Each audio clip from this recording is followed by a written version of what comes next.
So it's more been about my own change, the perception of what I do, that not embarrassed, that's never been the word, but lesser, maybe, was a feeling that I allowed into myself, self-doubt from... Like you didn't belong in some way. I didn't belong or I hadn't accomplished.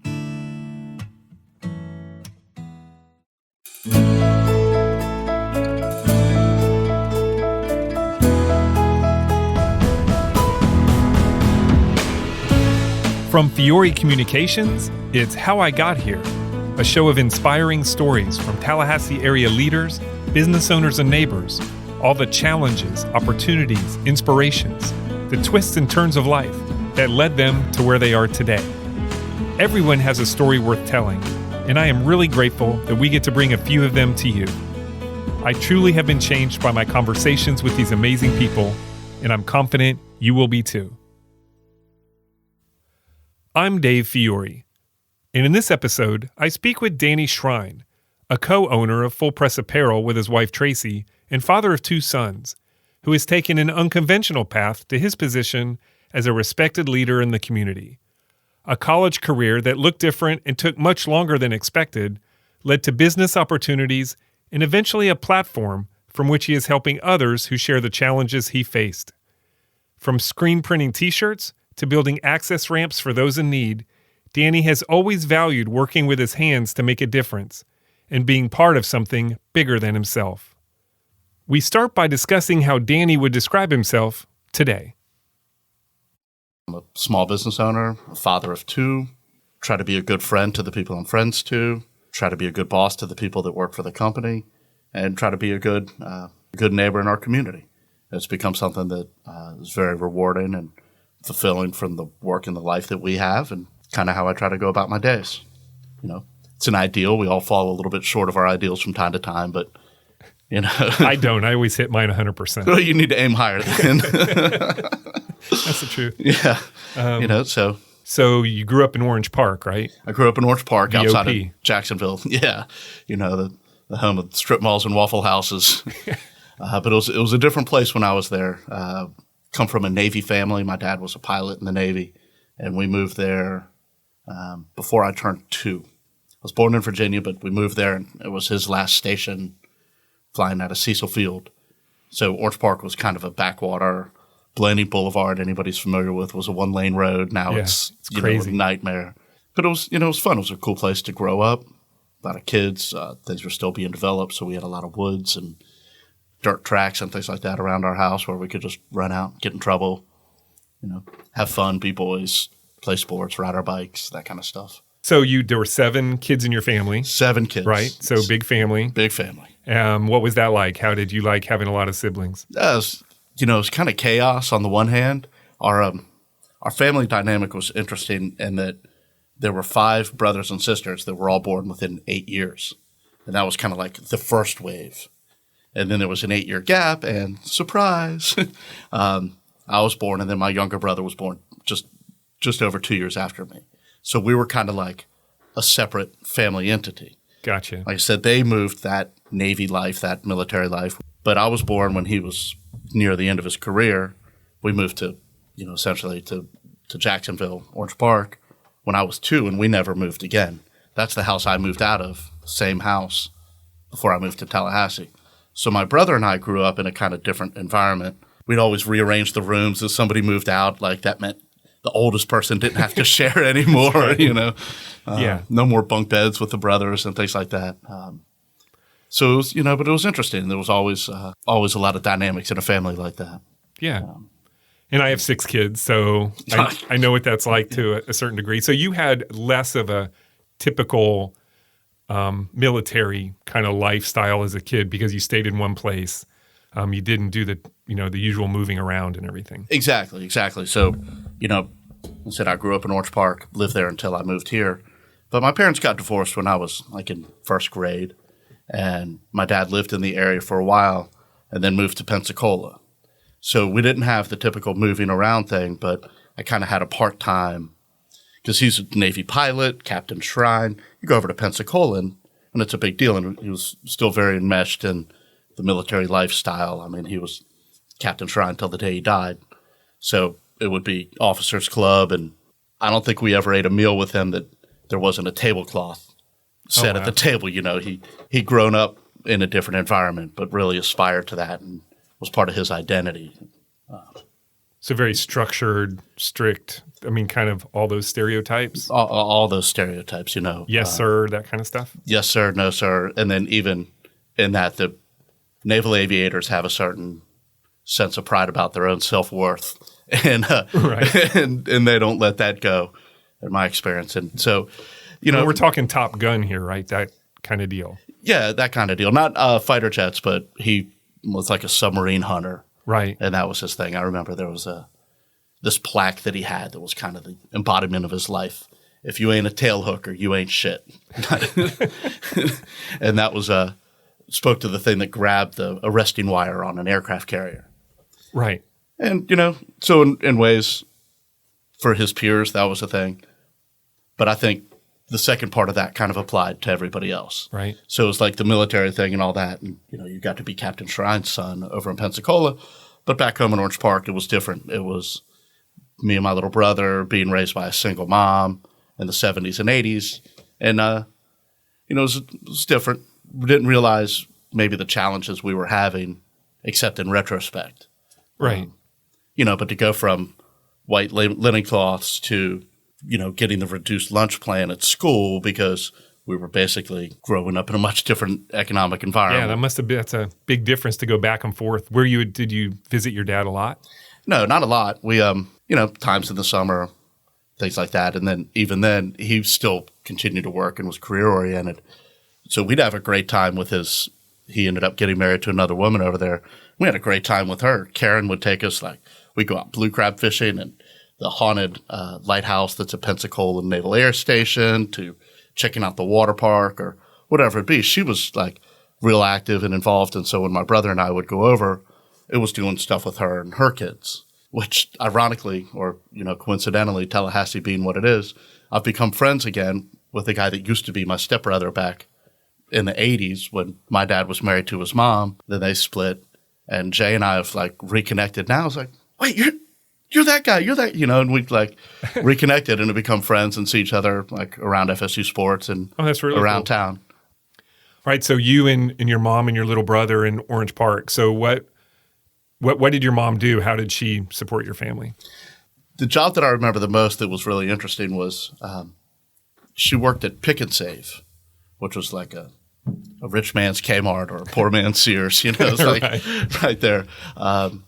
But she worked for American Greetings, like greeting cards. Oh. And her job was to go and, like, fill up the cards and know where the birthday cards went and the anniversary cards and the seasonal cards. And it was like writing this little cutout. So she would take us to work from time to time, you know, and we'd sit there and be reading, like, Mad Magazine or, like, wrestling comics. And here's, you know, like, Gordon Soley, look at this match or whatever it would be, while she was going all through that and keeping everything arranged and, you know, the right envelopes with the right cards because they were all sized out and everything like that. And then she ended up working at Sears and she was in the HR department there. Okay. Now, my sisters were around, you know, like, everybody kind of, like I said, was aging out, but I had two older sisters because it was 3 boys and then 2 girls and then that gap. And so my older sisters were still around a lot too. So it was kind of like being raised by a single mom, and then my sisters were also very influential and helpful with that. Yeah. But yeah, you know, she struggled. Her career had been Navy wife. You know, she had been 50% of the family and the, you know, the domestic part that's necessary to rise in the ranks of the military. Sure. And then when it was over, you know, they split. Yeah. So the options were a little more limited, and then she was a smoker, and she started getting sick and had debilitative disease, emphysema, or COPD, right? They call it, and you know, so that limited her physically after she kind of spent the career as a Navy wife, and then, you know, here she is nearing her 50s, and she was sick, so that kind of limited what she could do as well. Right. So, what were your favorite things to do as a kid, other than staying out until it was dark? Yeah, that was it. We played sports a lot. We rode down to the ballpark, played baseball, soccer. I mean, riding our bikes was everything. Yeah. Video games was a big deal. That was just coming up watching Stranger Things with the kids. My boys love that, and I'm like, Right. dude, you're watching my. That's my life. That's like Minus the supernatural part. Yeah, other than the the whole upside down thing. Yeah, and all that, but. Other than that, it was exactly the same. But I mean, I remember being able to go to the Rec Room arcade. And for $5 you could play all day long. It was all they would turn on the all you could play, and it would just be, boyhood bliss. 10, 12-year-olds, just doing that. And then we did normal neighborhood mischief. The man, I'd be pissed if there were kids in the neighborhood doing that kind of stuff. I mean, I can't imagine walking out. I would lose it if I walked out one day and my trees were just teepeed with, Right. we're all just, stupid kids, get off my yard. So for high school, you ended up going to a private Catholic school in Jacksonville. In Jacksonville, Bishop Kenny. Right. So it was ironic because I grew up like right next to Orange Park High School, and out of 7 kids, I was the only one that didn't. So why was that? I kind of wasn't applying myself really well in middle school, and after 7th grade, I missed the mark on a couple classes, and my mom's like, nope. You got to go somewhere with more discipline. And she got me to go to Blessed Heart, or Sacred Heart. That's what it was called, Sacred Heart Middle School. So I went there for 8th grade. And then she and my dad agreed that they'd arrange it for me to go to Bishop Kenny. And then it would just be a better environment where I'd be driven a little harder and probably left a little bit less to my own lazy inclinations, which worked out just fantastically for me. I certainly wasn't excited at the time to be going from. Because you probably didn't know anybody at first, right? Some kid. I mean, there were people from Orange Park that were there, because Bishop Kenny was the only Catholic school in the area at the time, and it drew in people from everywhere. But it was a good experience for you. It was a good 4 years. Great 4 years. It was great. I wouldn't be where I am without it. Okay. Yeah. Because if kids, take it out of your neighborhood, ship you across, the bridge, I can see some kids could have reacted like, man, this is not what I want. But it sounds like you took it as an opportunity to do better and step up. It sounds like that's what you did. Yeah, somewhat, eventually. Probably not day one. Not day one, not year one. But definitely as I grew and as I matured, I never really considered that there was an alternative. So this is where I'm going. This is what I'm doing. High school is a good experience, and then you come to Tallahassee to go to TCC. No, that's not directly how it happened. Okay. So in high school, I was in Navy ROTC. All right. So, which was, again, a great experience. Was that part of the agreement, or is that something you wanted to do? Bit of both. Okay. There was an encouragement. A parental encouragement. A parental encouragement. It would be great out of respect. So, but it turned out to be awesome. There were these 2 guys ran the program, Captain Farley and Senior Chief Scotes, and they were just great men and really dedicated to teaching us about leadership, responsibility, accountability. I mean, I still to this day use things that, I repeat things that they told me. So it's, it was great. And so I planned on being in the Navy. Oh. You're talking about real Top Gun, because that was, like in the 80s. And, here you go. I graduated high school in 89, and that's when I moved here. So the person that ran the ROTC program, the Navy ROTC program at FAMU, had been a friend of my dad's in the Navy, Captain Logan. And he recruited me to come over here because we would come compete in field days. And, I was a drill team commander, marching with the rifles and all that. And, nice. And so we got to know each other, and he took an interest in how things were going for me and recruited me to come over here. And I was like, well, Captain Logan, I was going to go to Auburn, and I don't want to go to FAMU. He's like, no, you'll go to FSU. You'll be just enrolled in the program. And I've got these 5 scholarships that I have to give out to qualified applicants. And So it sounded great, Yeah. I had friends here. It was between where I grew up and where my dad was. So, it seemed to make a lot more sense. And I came over that summer after graduating to get all that set up. And Captain Logan informed me that the needs of the Navy had changed and I wasn't part of their future, or the scholarships weren't going to be awarded to. I wasn't going to be eligible for a scholarship anymore.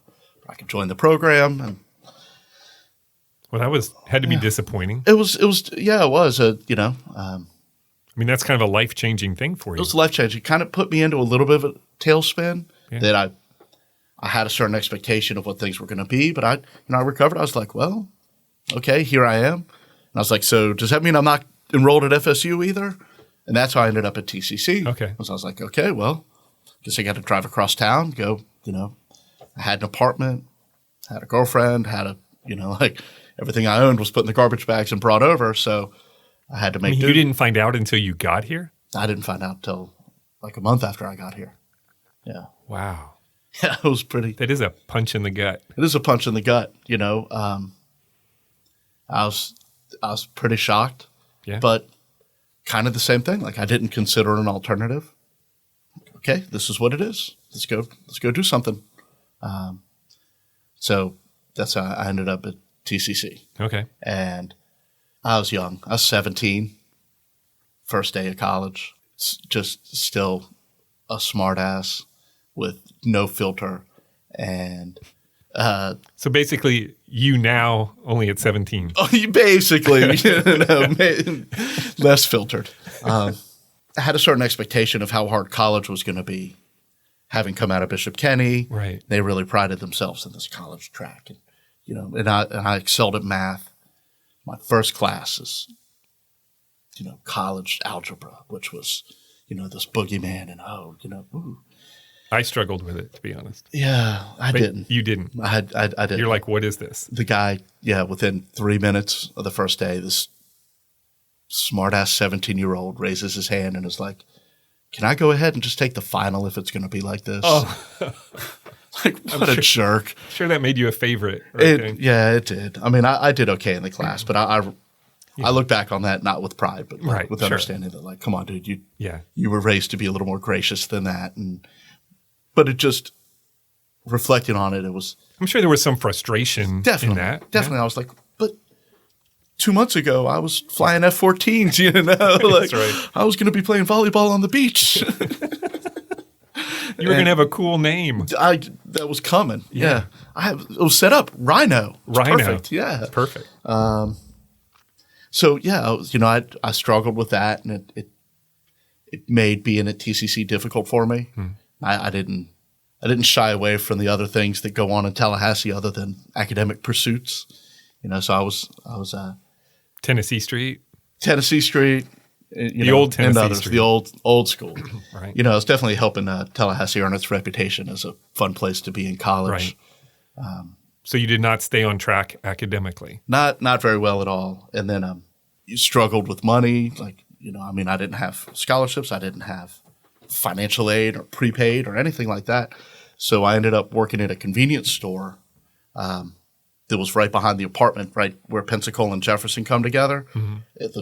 The building's still there, like people park there on game day. Used to be a junior food store. Right. And I worked the 11 at night till 7 in the morning shift. Wow.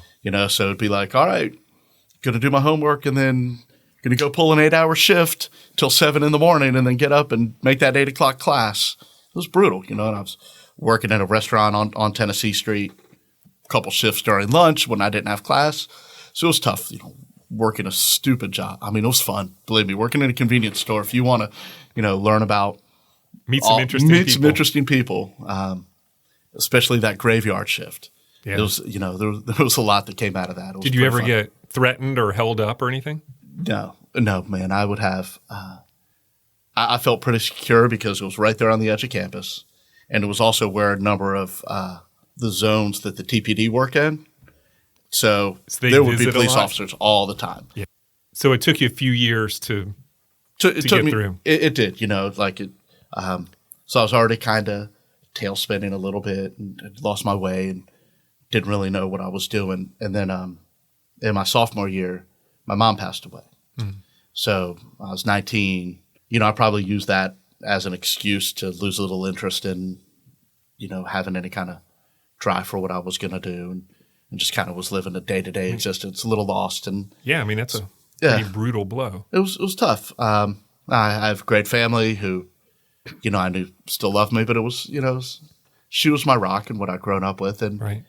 While I was still trying to figure out what I was going to do, kind of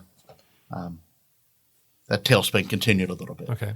So like semesters on, semesters off kind of thing? Yeah, basically, Okay. Definitely on or off, or like I would sign up and wouldn't go to class, or would get behind, or whatever it was. I struggled. And a community college is a little more forgiving in that than a university would be. Definitely, and I'm still, I still talk about it, that I'm grateful that TCC had the patience for me to get my act together.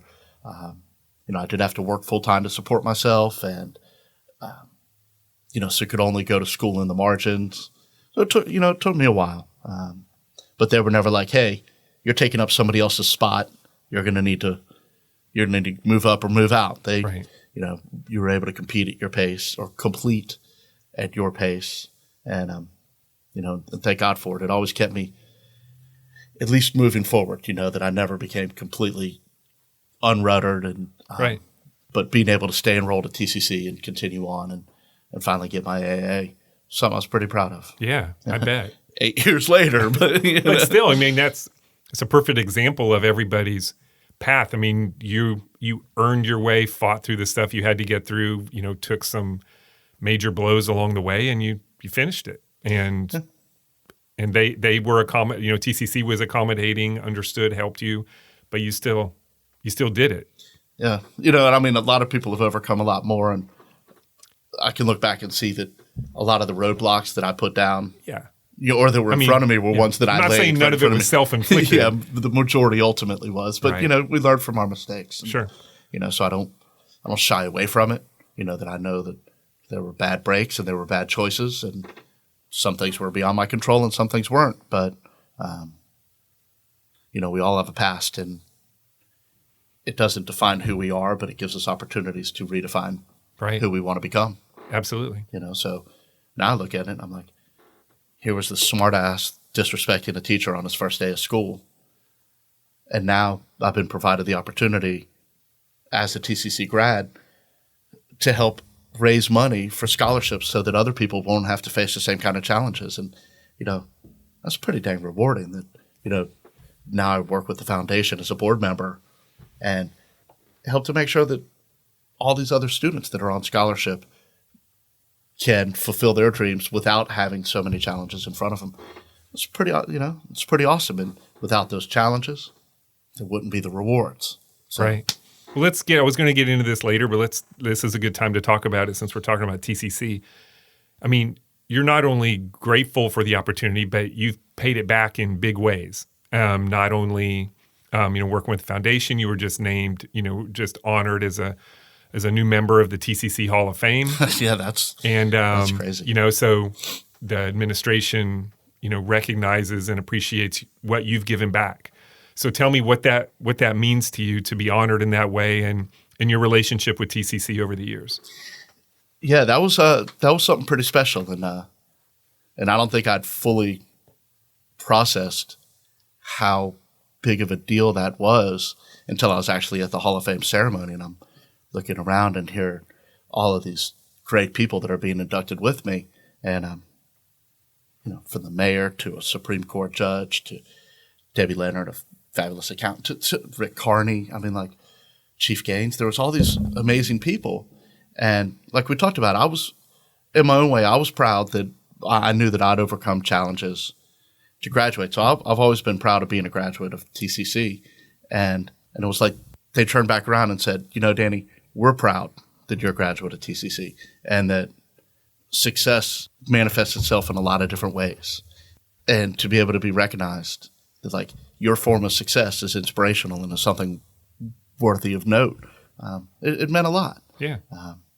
That it's been cool. I was lucky enough to be able to bring my sons, and they know it. as fifth and seventh graders, some of the challenges that I had in life, and and I admit to them that I made bad choices and didn't have to have all the challenges. Some were self-inflicted, but they knew that I persevered, and for them to be able to be there with me, along with my wife Tracey, Yeah. that was a big deal, and I could see the pride in their faces. They're like, "Wow, man, Dad, that's pretty cool. Right. That's my dad." So just to be able to inspire them and to be able to say, "Hey, I'm dedicated to helping you guys not have to face the same challenges I did, either external or self-inflicted," and being able to help other people go through TCC, it's pretty awesome. That I know that there are people who I'll never meet, who have nothing to offer to me, directly. I don't get anything back out of it, but that's somewhat of a legacy of giving, of paying forward. It's pretty great. For TCC to have been one of the outlets for that, it's pretty cool that it has come full circle. And President Murdaugh has been, very gracious and supportive, and the TCC Foundation with Heather Mitchell, again, provided me an opportunity to serve and saying, "Hey, Danny, we think our organization would be good with your voice at the table. Hey, maybe people want to hear what I have to say. Maybe there's some value to it. Right. And my voice in a conversation can, help come to something that's positive for our community, for the school, and for these students that are, that are on scholarship and who've got their whole life in front of them, with the springboard that TCC can provide. I said, I think that's an opportunity to make a lasting impact and to have kind of formed a basis for 20 years from now, other chapters that I could say, and who was Danny Schreiner would, Right. Yeah, I mean, that's important. And also, I think really speaks to the value of TCC, a community college in our town, in our city, is because not everybody has a typical high school to college experience, or, they have to work, or they make mistakes, or whatever the situation is. There's a place for those people to get a degree or get a certificate or get, post-secondary education. And that's the role it has in the community, and a lot of people benefit from that. Yeah. Oh, absolutely. The thing is that all work is worthy of dignity. Okay. All careers are an opportunity to serve your family, to serve your community, to grow as a person, to support the people around you and in your life. And very often we looked at anything that wasn't a corporate career track as the other. Right. Well, that work needs to get done. But no. But don't aspire to that. But don't aspire to that, where, there's a lot of, I guess there's something to be said for making a lot of money, but there's a lot of people that aren't happy and aren't fulfilled that are doing that in some kind of corporate track. Sure. That wish that they'd gotten what you might call a real job. But so often we don't dignify that work. Well, congratulations on the honor. That's a very cool thing. It was. I tried to downplay it, but like I said, in the moment I was pretty blown away, and I remain very honored to have been considered Hall of Fame worthy. It's a pretty big deal. Yeah. Yeah. That's really cool. It's awesome. All right. So also during your time at TCC, you started working in the apparel business in some form. So tell me how that got started. Okay. So I started, like you said, I'm a screen printer. I was living over in that neighborhood between Pensacola and St. Augustine Street, and very bohemian back in the day. Needed a job and had a buddy that worked at a T-shirt place that was on Gain Street. Hey, we had some people leave. You need a job, and I ended up starting at this T-shirt shop over there called Mr. T's. Yeah. Little bit of memory seeped in there. Yeah, a little bit. Well, you learn lessons from the good and the bad. Sure. And the way those guys ran their business has certainly influenced the way I do, in the opposite. Right. But had an affinity for the work and really liked the product that we were making, just the process of printing T-shirts. It was fascinating. Screen printing is really one of the coolest things to watch. It really is. Yeah. It's so visually appealing that it was ironic, because I started thinking it was really from that time that I wasn't going to be in the Navy until I got the job at Mr. T's after many jobs here locally. That was the first time I started to be like, hey, this looks like a future. So how long of a period was that? So I started working at Mr. T's before we won the national championship with Charlie Ward's. That'd be 93. That was 93. The 93 champion. So, 93, Auburn had undefeated season, and I remember all those T-shirts. So I was like, oh, I could, if I can do this, well, they print T-shirts in Nashville and they print T-shirts in Austin, and maybe I could go, if I wanted to go anywhere, this could take me anywhere. Right. You could go real far with this. So I worked there for a while and moved to another job, worked at a place that was still screen printing, but it wasn't apparel. So we did national wildlife refuges. I was screen printing signs and posters and pieces of metal and glass and things like this for interpretive displays, or, the birds of prey that are next to this pond, or Creamer's Dairy in Fairbanks, Alaska, and the goose migration. It was really neat work. It was the same process, but just now passing ink through a screen onto metal instead of onto fabric. Then was working at trophy shop, Davis Trophies. Yeah. And that got bought by Sam Varn, who owned Tallahassee Engraving and Awards, now Awards for You. So he was a great boss. Loved working for him. It was a whole different business environment, and things were going good there. But in the summer of 97, I had an opportunity. I got a call from this guy that had been my production manager all the way back when I started in 93. Hey, there's this business. Maybe we can look at it. This guy, he's looking to maybe sell his little screen print shop and promotional products company. Let's do it. So left Awards for You, told Sam I was going to start my own company, and he was super supportive. He was, a great advocate from day one. Right. We've remained friends, and he's been a mentor of mine and support system of mine ever since, all the way back from 97. But we looked at buying that company. It just wasn't going to work out. The guy, it was a mess, and I didn't know much about business, but I knew don't buy a business from a guy that's broke. That wants you to take care of his. Yeah, there might be a reason, and he wants you to take care of all the bills that he owes. No. So we broke off from that and went over, and then November of 97 started our own company. We rented a warehouse, ironically on Gain Street, exactly next door to where I'd started screen printing. Right. So here I was thinking, oh, this business can take me far. It literally took me across the parking lot. I was like, I think I had bigger aspirations. Yeah. But so that was November of 97. Graduated TCC in December. Right. There you go. So what was the business called at that point? It was called PDTs. His name was Pete and Danny. So it's just PDTs. It had a little ring to it. We were kind of hustling. He was so funny. I say, oh, he was older. Well, he was younger than I am now. Right. But that was an old guy. He was 45, but he was an old guy in 97. So who'd you sell T-shirts to? Everybody, whoever we could. It was when you're young and dumb, it's a hustler's business. So, whoever we could scrape up. Both of us had acumen at printing T-shirts, but not like business knowledge. So I learned all that on the fly. Oh, yeah, QuickBooks, I'll figure this out. But I was able to put together a few things that were beneficial. One, that company, Mr. T's, had grown really large at the time, and they didn't want to work with any local customers that ordered less than 500 shirts. So I paid them a referral fee. And if people are like, hey, I need 144 more shirts for my plumbing company, they're like, well, you can call Danny. He's got the artwork. And so we had like their files from, they like the pocket tee 50/50, and here's the artwork and the print. And so they basically spoon-fed us all the work that we needed. That helped. And then we started, because we were good at printing, we started looking at other shops that sometimes struggled with the production side. And there were companies that were really good at design or really good at selling or had great connections at the university, but they couldn't turn the presses and get the shirts out. And we were able to do that. So started forming some partnerships. There was a company that had all of that in town. The connections, the university, the design. Couldn't print.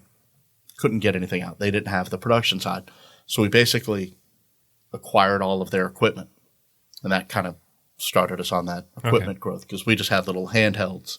Now we're able to bring in some automatic equipment, bigger dryers, and start to be able to do more production and unburden this guy from trying to produce, and all he had to do was worry about selling. And that relationship and that model has worked well for us, where we're always selling to local businesses and fraternities and sororities and organizations and campuses and local schools and all of that locally. But we also have partnerships, again, started from day one, where we would be the production side, quietly doing the production for somebody else that was doing the sales. Right. And we still have a good customer base where we're just a third-party manufacturer. The production house for We're it. the production house. We do fulfillment, and people so you do see all somebody you package it up, mail it out, do the whole thing. mail it out. Somebody So the else's customer boxes. doesn't know anything. Never heard of us. Right. Thinks it's coming from What, New York, Philadelphia, Virginia, wherever. We do that locally, and we do it with some national clients as well. Right. So that support system has always been kind of part of what we do. Hey, everybody. Just a quick reminder that this episode is brought to you by Fiore Communications. Just like people, every business has a story to tell, and we've been helping our clients tell their story since 2001, because who you are as a company is just as important as what you do. To learn more about how telling your story can make a difference in your business, visit fiorecommunications.com. Thanks again for listening. Now back to the show. At this point, like you said, you had to learn QuickBooks, dealing with vendors, suppliers, everything related to running the business. Everything. You had to learn all that as it was happening. Yeah. So how did that go? How did that go? What could possibly go wrong? Yeah. I mean, I wish that I was somebody that did journals, and had written it all down, because some of the stories are just crazy. A lot of challenges, have learned a lot by making a lot of mistakes and recovering. I mean, even stuff like cash flow, right? Because cash paying flow. money up front, Yeah. and people can take a while to pay. Well, the first mistake I made was having a partner. So right off the bat, if I knew anything about business, Dave Ramsey says partnership is the only ship that won't sail. Right. The exception being when your partner's with your wife. Yes. That's got its own challenges, but at least we know, Right. That. Spouses are not included Yeah. in the partner discussion. So there were problems with the partnership, which dissolved after about 2 years. Okay. Cash flow, vendors, net 30. What's a bank reconciliation? Minor details like that. Minor details like that, to not understanding the difference between being a leader and being a boss. 25, 26, 27, and people are working for me. I didn't. That's hard at any age. It's hard. It is, and it's an important differentiation between having the power to tell somebody what to do, or having the leadership to get other people to do what's for the greater good. And it's that's a learned skill, and I'm still learning. But I know a heck of a lot more about it now than I did. Sure. Back then. So all the mistakes you could make. Sometimes felt ashamed about those mistakes. Bookkeeper that's stealing money, partner that broke down, Right. all these sorts of things. Until I started being able to have friends in business through Rotary or through the Chamber of Commerce, and you get into conversations where you realize, well, not one of the mistakes that I made was original. Right. Okay, it happens. And you were working on things like university licensing, that kind of stuff at this point? Oh my goodness, yeah. That at a place like FSU, it's very important. They've got a very strong brand and a lot invested in making sure that, not just does that brand stay strong, but it also represents the values of actual people who we're honored to represent. It's not like you can piss off the alligators. They don't care. They're reptiles. But, when we've got the relationship with an actual group of people and a history and pride, we need to make sure that what we produce is in line with the values of the It's university. respectful of that, right? It's respectful, and so they take it very seriously. So when did the company evolve into Full Press Apparel, which your company is known as now? Well, that's a two-part question. When the partnership dissolved, and it wasn't Pete and Danny T's anymore. We needed a new name, and we went through a process in '99 of renaming the company and kind of it was the writing things down on the pad. And ultimately, my art director at the time, Blake, came up with the idea. It's got sporty connotations. It's apparel, and and out of all those names, we liked it. It stuck, and it's been what it's been. But the real evolution and the beginning of the fulfillment of what the company has become was when my wife was looking for a job. She'd been a manager at Bill's Bookstore, and they were a great company to work for. But after they got bought by the Nebraska Book Company, it didn't have the same family feel because it wasn't a family company anymore. Right. And she was weighing her opportunities, and I proposed that she be my business partner. It was important and remains important that those words matter. Like, would you come be my business partner? Not, I'd like to hire you. Completely different dynamic, and that's what we've become. We got advice from other people in business that we knew that were husbands and wives that ran their companies together, including going back to Sam. Right. He and his wife Nancy were in similar situations, and so anyways, we got the best advice that we could. We've done the best that we can to differentiate our roles in the company and to both be flexible with that as we've grown as people. But so that was 2006. And so if you looked at, a trajectory of our company, you can really see where things have been going well. They started getting better when I met her. And they started going much better when she came on and brought like that yin to my yang. Right. Well, I was trying to ask you, how did that allow you to concentrate on what you're good at and then bring her strengths into the company to take it to another level with what she's good at? Well, for one, she's just a natural force. So if something has to get done, I can have a tendency to be a little more deliberative and she's a go-getter. So she brings this energy and this can-do-itiveness, like we're going to get this done. Was it hard for you to give up any of the control at first? Yeah. Yeah. Because I'm a micromanager. I like to be in everything. I like to push.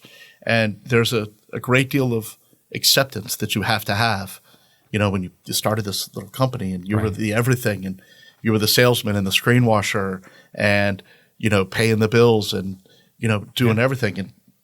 And the best part of what we do, in my opinion, of our industry and of what our company is about, is that connection to other people. It's that order to order. Like we've never once done a small order, literally, because everything that we've ever made is important to the people that that are buying it from us. Right. So if it's 10 shirts for your bachelorette party, well, this is your bachelorette party. And we're playing a small part in that, but it's a big deal to you. Talk to a mother who lost their child, teenager, killed by gun violence. We hear a lot about that. Well, I've sat across from that mother, and the tears of joy when she got the T-shirts that we made. It's like on the one hand, you're like, man, you're making something that's such a sad event. But then to see the love and the outpouring of emotions when they see these shirts and realize, well, you didn't cause the event, but you were part of a moment of love and of joy. It's, that's pretty fulfilling. Your buckets fill up pretty quickly like that. And so being connected to so many different things, it was, it's pretty awesome and it's very rewarding. And I like that across the table. Like I like that connection with people. I like talking about what's going on. I love that people wear the shirts that we make. When I was dating my wife, we started a habit. We would go out and anywhere we went, if I saw somebody wearing a T-shirt we made, I would just say, quota, give her a little nod. And it's still to this day, we see it. So if we go somewhere, quota, somebody's wearing our, right. It's still feeling connected to that. I love that feeling. So you met Tracey through Bill's Bookstore? So no, I met Tracey. This is a romantic story, really. Okay. All right, not my wheelhouse. Okay, so this is, is it time for Christmas movies? Because it could be one. This is it. Yeah, Hallmark, if you're listening. Billy Crystal and Meg Ryan starring in the history of how Danny and Tracey met. So I started the company 97. We're down there on Gain Street. one of our first clients from the university was a sorority. And one of the girls that I met through this very first order, I mean, I'm talking November of 97, Christina, which it's not so creepy. I was 25 then, right. 26. She and I became friends. She came in with her friend Karen to check the proof because we didn't email back then. Right. Like, okay, your proof is done. You can come check it out. Here's a printed piece of paper. Yeah. Not pull this up on your phone. So she came back to approve the design, and she and I just ended up becoming friends. And all through her years in college, and she stopped being in the sorority. But we remained friends. So I walk into Christina's graduation party, August 2000, and boom, lightning strikes. There she was. Her best friend from high school, who had been coming up to Tallahassee during her college years, but we never crossed paths, met at her graduation party. And it was a summer graduation. I think the ceremony was in the morning. We were together during the afternoon. And then I went home. Yeah, it was good meeting y'all. And Christina calls me later, hey, come out. We're going to the Strip. I was like, oh, yeah, we'll see. Which is, Danny code for it. No, not happening at all. And she goes, well, Tracey was hoping you'd come out.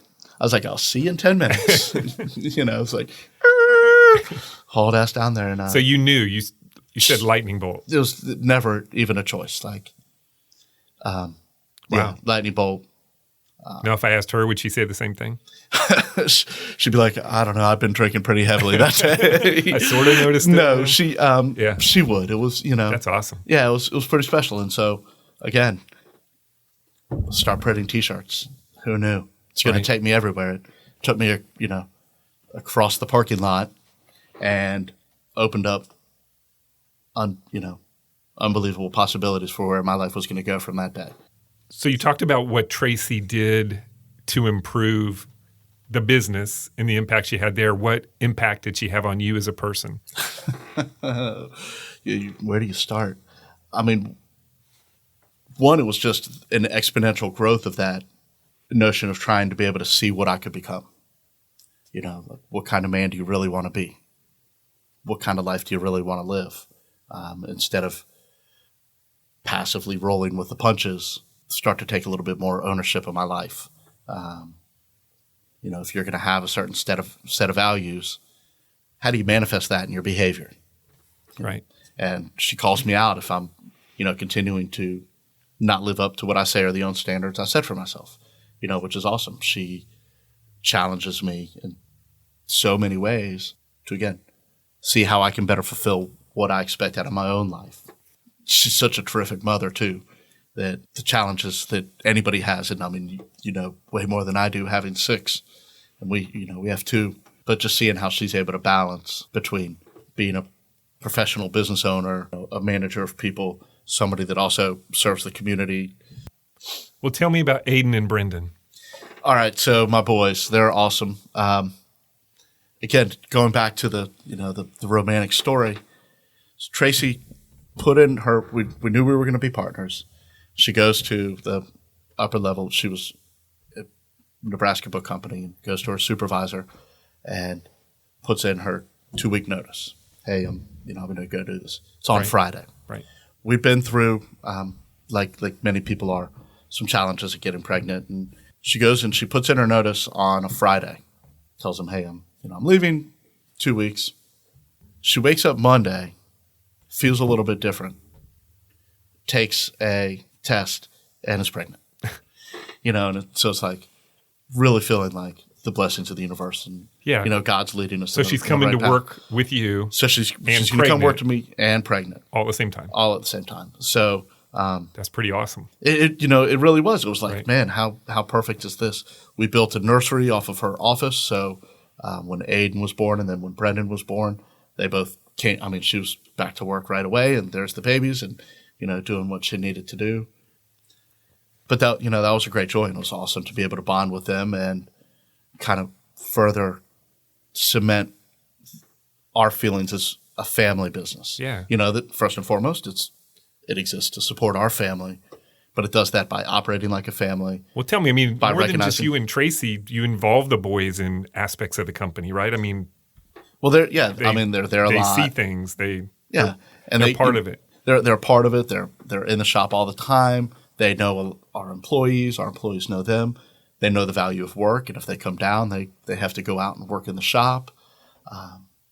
They have aspirations one day to, take over the company. I was like, that would be great. What a legacy to have built something that's worthy of supporting multi-generations of our family. For sure. That'd be great.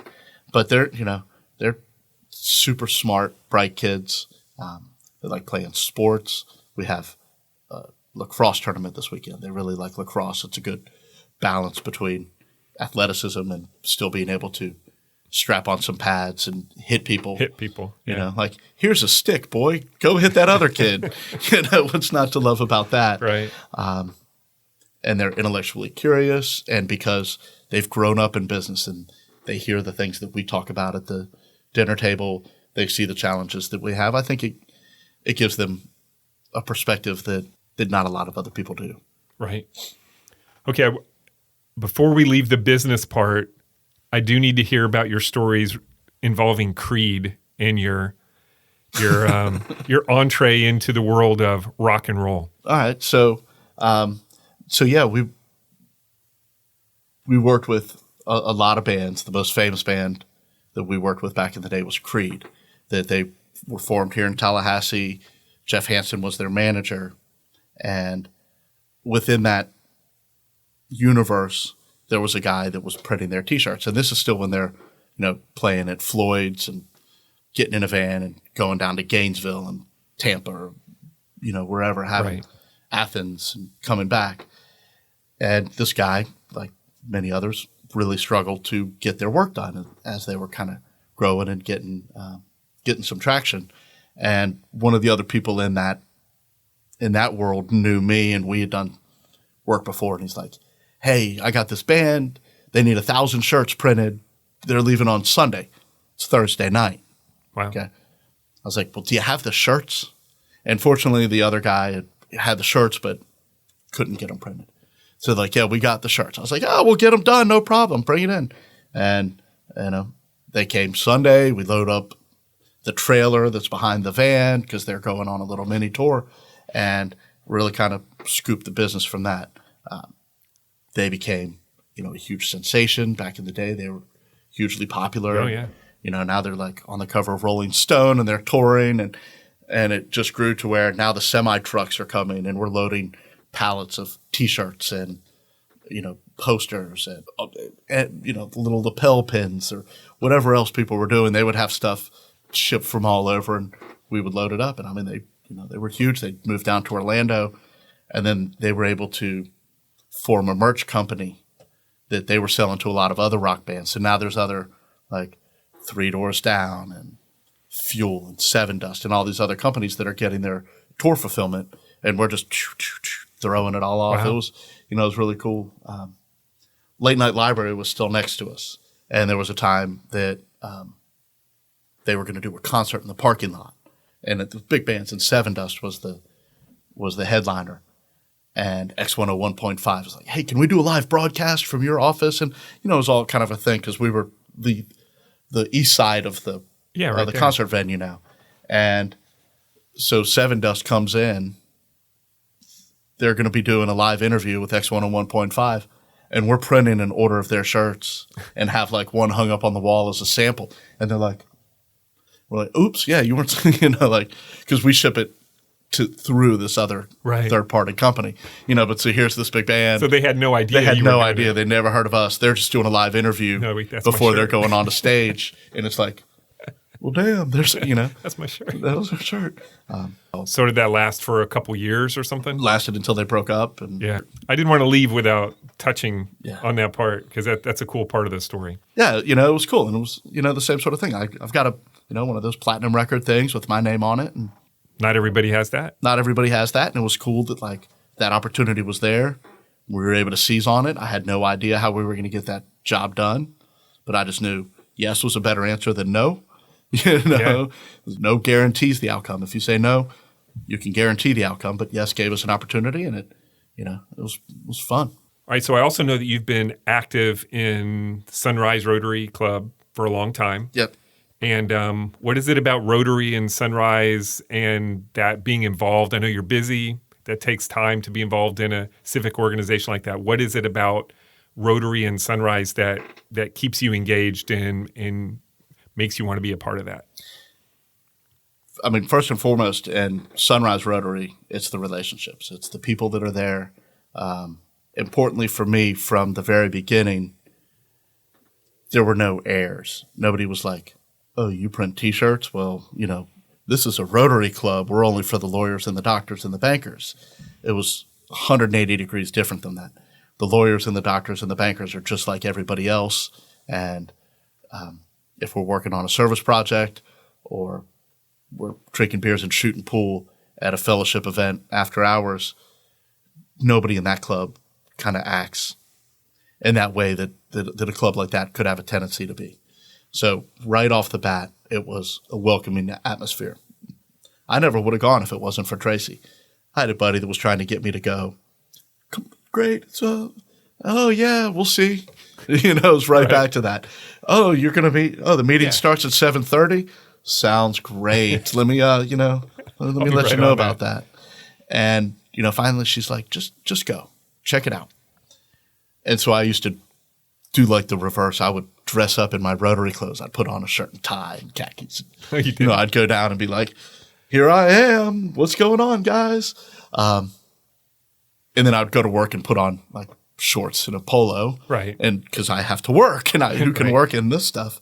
But, I quickly learned that I didn't have to do that. And that same idea that I had from growing up and seeing the work that my mom did and how her coworkers would treat me and my brother, which was, always with respect. And like, they weren't like, oh, why does this woman have to bring her kids to Pick and Save? It was, hey, come on in, man. You want to check out the TVs, or I'll throw the football with you for a little bit in the toy aisle. That work can be dignifying. And right from the beginning, the club dignified the work that I did. I'm a blue collar guy. I'm sitting next to a judge or next to a doctor. Never. Wait, let me stop you there. Let me ask you that. Even though you own your own business that is very successful, has impact on the community, you employ people, you give other people jobs, you still consider yourself a blue collar guy. Oh yeah. I mean, I'm interested in that. Why do you identify more as the screen printer than the business owner? That's an interesting question. Maybe I hadn't thought deeply about it.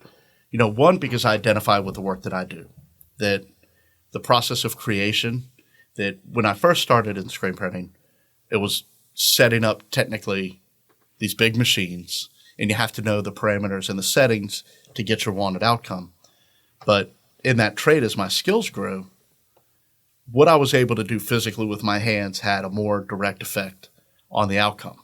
And so every item that I made was directly created by my hand, from making sure the art was done right to the screens being prepared to everything. So that process of creation, I felt very connected. I recognized the art, I recognized the science, I recognized the business, and they all kind of came together. Right. When I started the company, in a macro sense, the business has somewhat been the same thing. Okay, that I'm not physically touching each shirt, I'm not writing up each order, but the entire orchestra of the process, and now 60 plus people all working together, is still an outcome of that creative process. It's still the art coming together with the science, trying to do good business. So it's still, I think, that direct connection to that creative aspect. It's just now the outcome is this entity that does this and does that. And I just wonder, not so much, I mean, I guess more in the area of when you're in with the doctors and lawyers and bankers and all that, business owner is nothing to sneeze at. That's. Oh, okay. That part, but I don't feel the same way about myself that I used to. That what needed to change wasn't the way the bankers felt about how you felt somebody about yourself. It's how I recognized the value in my Rotary Club specifically. that's been validated over and over and over again. So it's having people in organizations like Rotary or in the Chamber of Commerce who obviously, like the big businesses and the huge impacts and the ribbon cuttings that make the news are big to them and should be. But there's also been that reinforcing respect for all aspects of the community and all aspects of the economy. And that, like there's got to be somebody that's employing 1,000 people, right, but there's somebody that's got to be able to dress those 1,000 people. Sure. And those jobs matter, and those people shop at the grocery stores, and their kids play Little League too. So it's more been about my own change, the perception of what I do, that I don't, not embarrassed, that's never been the word, but lesser maybe, was a feeling that I allowed into myself, self-doubt from. Like you didn't belong in some way. I didn't belong or I hadn't accomplished. I wish that I knew then what I knew now. If I had it to do over again, I'd be down in front, first row, keeping my mouth shut, taking notes, getting A's, and hammering that degree out, and I gotten a 4-year degree in 3.5 years. Right. So it's, again, just trying to not allow my own self-doubt, which is, it's always constant. I mean, you're an entrepreneur, you own a business. It can go away like that. Right. So I don't lose that hunger. I think that's another part of it. Or that, that scared dog in the corner. Sure. That's like, hey, are they coming? Are they out for me? Right. It's tough to be in business. Right. It's tough to be competitive like that. But I don't feel like I need to apologize for what we've built. And nobody ever else but me made me feel that way. Right. So it's never anything external. But Rotary has been a support system for that on the one hand, and then also an avenue to serve others. And again, talk about filling up your bucket. Well, tell me about that. What are your favorite service opportunities or things you've experienced through Rotary? Rotary Youth Camp, number one, top of the list, without question. That started by Charlie Rockwood, a Rotarian in a different club here. The Rotary Youth Camp has for 25 years served kids with special needs and provided a no-cost summer camp, sleepover, week-long experience for dozens of kids every summer. These are kids who generally have no opportunity to do anything like this and very, very often spend the first night in their life away from their parents as a camper at this camp. Which also means the flip side of that coin. This is the first night the parents have not had their Right. kid with them since they were born. The respite from that responsibility. Yeah, and the opportunity to grow and to trust somebody else to look after your kid, or for the kid to grow and have confidence in themselves and to be around other kids with a broad range of needs, because it's not narrow when you're talking about kids with special needs. But our club, a lot of the clubs, in addition to supporting it financially, we go out and we serve dinner every year. And so being able to go out and to physically go through the process of serving somebody else is important, and putting somebody else's meal in front of them and seeing them light up with the entertainment that we bring, or just being able to talk to the kids and see what they're doing, and to, again, broaden my own horizon, that any hesitation or fear or and not fear like, oh, am I going to be scared, but am I going to say the wrong thing, or how do you talk to somebody that's different, goes away pretty quickly when you just realize you're talking to a kid. And to have that opportunity to have my own perspective changed about how easy it is to just treat kids like kids. We've got a ramp build this weekend. So there's a veteran that needs a ramp to his house, and his house isn't accessible right now. It's a challenge just to get into his house. Again, this guy's a complete stranger. There's no external reward for helping this guy. But if you go down, the feeling of knowing that in a small way, but a small way every day that this guy wants to get into his house, it's going to be different, because that ramp that won't exist Saturday morning is there when he goes to bed Saturday night. You've changed, again, in a small way, but that repeats itself over and over and over again. Yeah. I mean, that's an awesome opportunity. Yeah. That's, a great feeling. Yeah. In full disclosure, I'm also a member of Sunrise Rotary Club. Don't want this to be about me, but it is pretty awesome. It is pretty awesome. It really is awesome. Yeah. I mean, it's the heart of the people in that club is just amazing. Yeah. It's great. And the key is to take the work that we do seriously, but don't take ourselves too seriously. Right. Like if It's pretty accurate. like it turns out that the work is much better and the outcome is much more fulfilling because of that. Oh, yeah. Like I'm going to be the first guy laughing at myself and I'm going to be doing it loudest. Right. So everybody else join in Right. because I'm having fun. Have fun, do good. Have fun, do good. Right. Okay.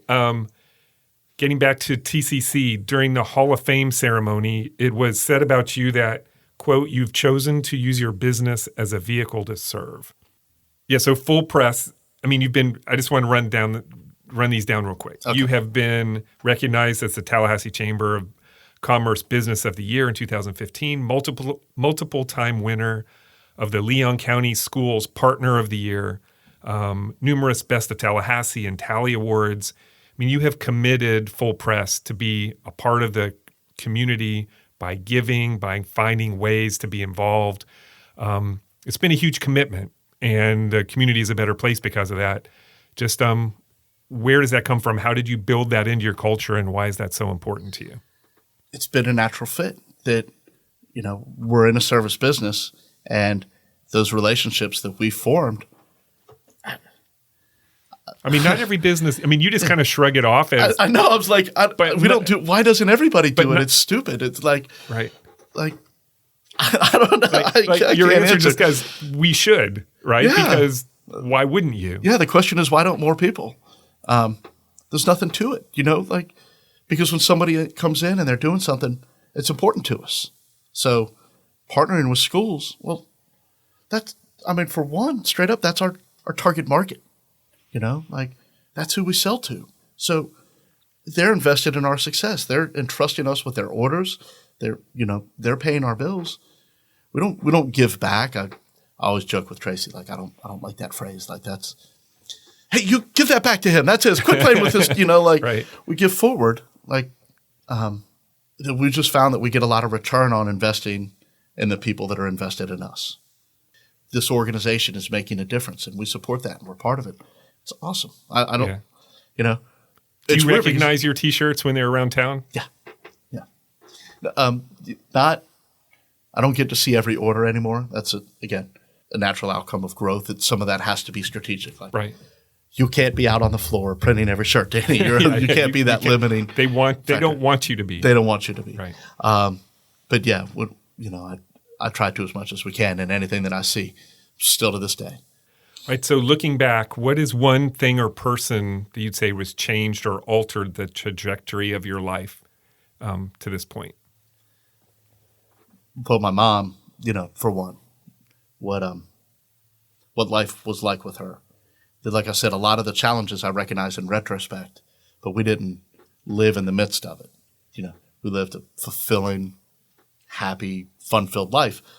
It didn't dawn on me that other people didn't shop at the Round Robin for consignment clothes all the time, or it just was what it was. Yeah, it was just the way that it was. But what she taught my brother and I revolved so much more around character, consciousness, graciousness was a big phrase of hers. Be gracious through all things. And she also, oh my God, she pissed us off so bad because it's, when you're a kid and there's a conflict and you want to be like, it's because Mrs. Palmatier is a terrible teacher, or, whatever. It was always, no matter, she would always have our back, and then it would be just us. And she's like, what did you do wrong? What could you have done better? Right. Learn from it. Where this go back to where your decision led to what happened, so it always felt like, I just want you in my corner. I just want you to say that it's the other person's fault. But she would always turn it around and make us accountable, which I'm very grateful for. And then those two guys I was talking about at Bishop Kenny, Captain Farley and Chief Scotes, that ran the JROTC program, they were old, hardcore Navy, like old school. So this is the late 80s. Captain Farley had been an officer in the Navy during combat during World War II, Korea, and Vietnam. Wow. Chief Scotes was in Vietnam. These guys did not mess around. They were Old Navy. They didn't mess around, and they didn't suffer fools lightly, which made it very difficult for me, being a great fool. And when I was, it was the same sort of thing. When I was a freshman, I was a hard case, but those guys, they helped me grow a lot. Some not at the time. Some it was like, this is going to come out in 20 years, but responsibility, accountability, leadership, those sorts of things had a lasting impact. And I wish they knew. I wish any of them knew, how much it meant. So sometimes they would be proud of you. I hope so. I think about that a lot. All three of them. Yeah. I hope they are. Oh, I'm sure. Hey, final question. The name of this podcast is How I Got Here. So we've talked about how you got to this point in your life. Where do you think here might be for you in 3 to 5 years from now? All right. Well, let's see. 3 to 5 years from now, I'll have a high schooler and a middle schooler. One of the things in Rotary that we've become open to is Rotary Youth Exchange. We hosted a kid from Finland last year. So the world has opened up to my sons. They both have an interest in doing that. So I think it'd be great if 5 years from now, I wonder what my son's doing over in Spain or, in Brazil on his exchange and the adventures that he's got. I think that our business will continue to thrive. And I think that I'd like to continue to be somebody that offers my experiences and my ability to communicate them to help others see fulfillment in themselves. This situation notwithstanding, I don't mind having a microphone from time to time, and you've seen me speak, and it is fun when you're expressing yourself about something you care about, and you can see the buy-in that everybody else's face has, and having people thank me for the words that I've used. I'd like to see if there were more opportunities in my industry to work with people that are coming up and starting and maybe having those same self-doubts, maybe share some of my experiences or lessons that my mistakes have taught me. I'd like to travel to a lot more places. My wife and I already like doing that. We've been to a few places, but now we've got some pretty adventuresome trips on the horizon. So we're going to Finland to visit the family of the exchange student that lived with us, but they advised us not to come until February when they've had a proper snow. So, which is a frightening concept when you're talking to somebody from Finland. I think their definition might be a little scary. Right, and it is a little scary. It's a little because that's pretty close to the North Pole, right? We're going to spend a few days above the Arctic Circle, and there's a village that I'm not going to embarrass myself by trying to pronounce. Rovaniemi. Actually, I think that was pretty good. Okay. Which is like the official Santa's village. So it's definitely above the Arctic Circle. Wow. and way up there. So I guess the t-shirt business has taken you pretty far. It has, it's crazy, literally and figuratively. It's further than I could have imagined, and I have a great deal to be grateful for.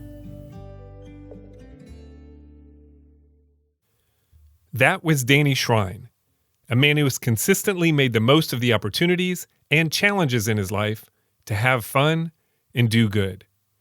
And if you see him around town staring at your t-shirt, he's just checking to see if it's one of his. And chances are, it is. Thanks for listening to the show. You can subscribe at Apple Podcast, Spotify, or wherever you get your podcasts. And while you're there, please leave us a review. It really does make a difference. Thanks to my amazing staff at Fiore Communications, who pick up the slack while I'm working on these podcasts, and to Troy Bloom for composing our theme music. You can hear more of Troy's creations on Facebook and Instagram at Troy Bloom Music. To connect with the podcast or suggest a future guest, follow us on social media or email us at podcast@fiorecommunications.com.